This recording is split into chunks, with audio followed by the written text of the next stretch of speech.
अस्सलाम वालेकुम। ये मेरे पास क्वेश्चन नंबर 8 है और इसमें हमें जो है degree of operating leverage, financial leverage या टोटल लेवरेज फाइंड करनी होगी।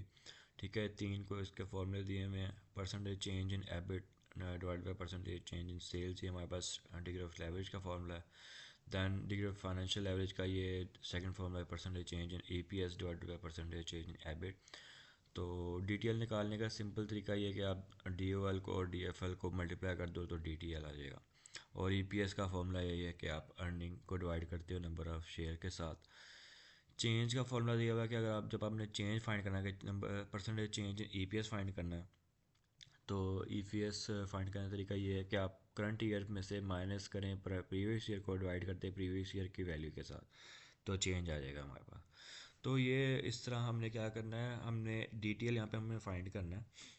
तो बहुत सिंपल तरीका है, इस तरह हमें यहाँ वैल्यूज़ वगैरह गिवन हो सकती हैं। ये पूरी जो है एक इनकम स्टेटमेंट, इसमें कुछ कुछ चीज़ें आपको मिसिंग हो सकती है। लाइक फॉर एग्जांपल आपको ईपीएस शायद ना दिया हो, आपको खुद बना के लिखना हो ये ईपीएस का फॉर्मूला है।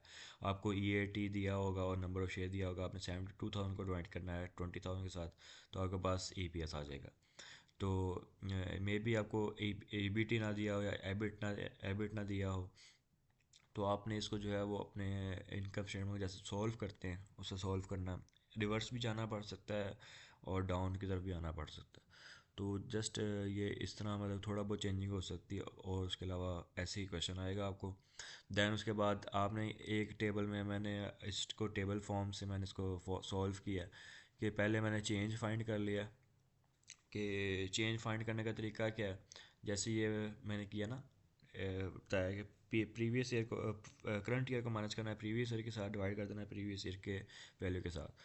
तो इसी तरह क्या किया है, ये अगर आप इसको ज़रा ओपन करके देखें तो 2021 की जो वैल्यू है उसको मैंने डिवाइड किया है विद 6 लाख। 2020 की वैल्यू के साथ डिवाइड दोबारा से किया है मैंने इसके साथ 6 लाख का, तो हमारे पास जो आंसर आता है वो 0.055 आता है। देन उसके बाद यहाँ पे हमारे पास होता है ये एबिट को भी सेम तरीके से निकाल लिया एंड ईपीएस को भी सेम तरीके से निकाल लिया। आगे परसेंटेज चेंज का मतलब है कि आपने परसेंटेज को 100 के साथ मल्टीप्लाई करना है। ठीक है, तो ये 100 के साथ मैंने इसको इसकी चेंज को मल्टीप्लाई कर दिया तीनों को। देन लास्ट पे मैंने बस ये किया कि डी को मैंने उसका फॉर्मूला लगा दिया कि फॉर्मूला उसका क्या है, percentage change in EBIT divide by percentage change in sales. तो एबिट हमारे पास कितना है 20, चेंज इन सेल्स हमारे पास 5.5 है, तो 20 को 5.5 से डिवाइड किया तो हमारे पास आ गया 3.63।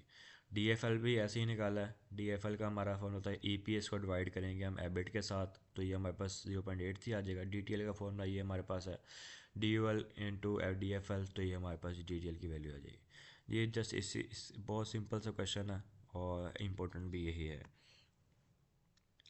आगे तो एक ये क्वेश्चन दिया हुआ है EBIT P Q minus V Q is equal to F C.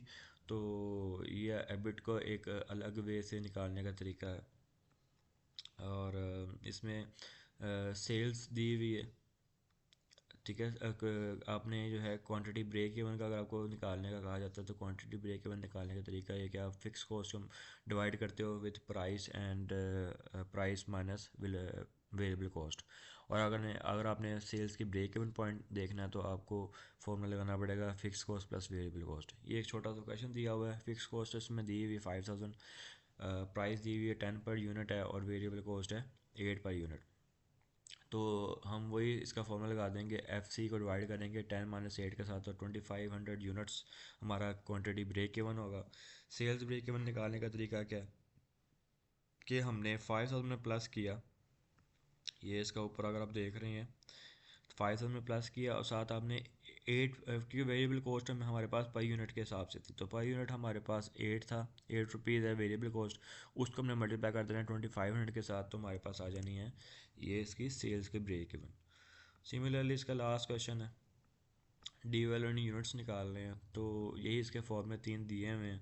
Just आपको वैल्यूज़ दी हुई है, क्वेश्चन ये क्वांटिटी 6,000 दी हुई है, प्राइस 10 रुपीज़ दी हुई है, वी दिया हुआ है 4,000, एफ सी दिया हुआ है। तो आपने क्या करना है, सबसे पहले डी वाले यूनिट्स जब निकालने हैं तो क्यू हमारे पास क्या है 6,000 है। ठीक है, तो इसको हम ऐसा करेंगे कि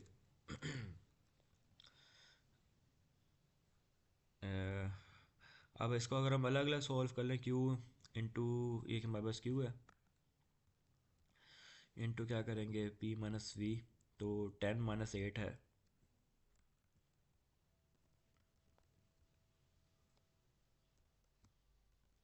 ठीक है, ये हमारे पास आ गया ऊपर वाली वैल्यू।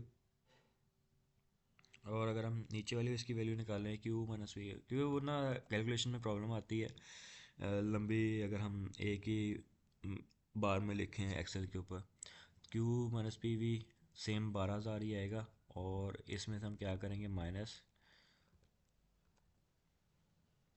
4,000, ठीक है। ये हमारा मैंने उसका उसका निकाल लिया ऊपर वाला न्यूमरेटर और डिनोमिनेटर। जैसे हम मैंने इसको डिवाइड कर देना आपस में, तो ये हमारे पास जाएगा Q minus P V divided by Q minus P V minus F C, तो ये आ जाएगा हमारे पास 1.5 यूनिट्स, ठीक है। तो इसी तरह हमने अगर हमने सेल्स निकालनी है अब, तो सेल्स निकालने का क्या तरीका है,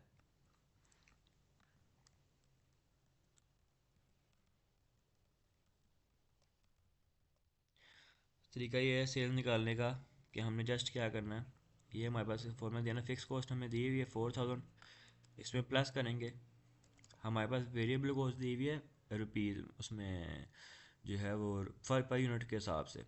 तो हमने अब जो हमारा डी एल इन यूनिट्स निकला है, हमने उसको मल्टीप्लाई करना है विद पर यूनिट्स, तो ये हमारे पास है 8 इंटू 1.5, तो यह जगह हमारे पास सेल्स ब्रेक इवन, ठीक है। और डी ओ एल सेल्स भी इस तरह निकल आएगी,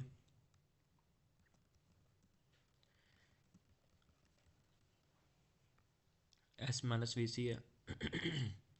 ठीक है, इसमें हमें सेल्स की वैल्यू जो है वो, ये सेल्स की वैल्यू में आ गई है ना, ये हमारी 4,012, तो हमने क्या करना है अब इसके इसको वैल्यू पुट कर देनी है, सेल्स माइनस वेरिएबल कॉस्ट, ठीक है। सेल्स माइनस वेरिएबल कॉस्ट करेंगे, 4,012 में से माइनस करेंगे 8 को, ठीक है, और डिवाइड करेंगे सेल्स, ठीक है, 4,012 माइनस हमारा वेरिएबल कॉस्ट 8 है, और माइनस करेंगे फिक्स कॉस्ट को जो कि है 4,000, तो ये आ जाएगा डी एल सी एल इन 3.99, ठीक है। ये इसको इस तरह सॉल्व कर लेना है, और दिस इज़ 8 4 इज़, और ये टोटल हमारे 10 क्वेश्चंस कंप्लीट हो गए।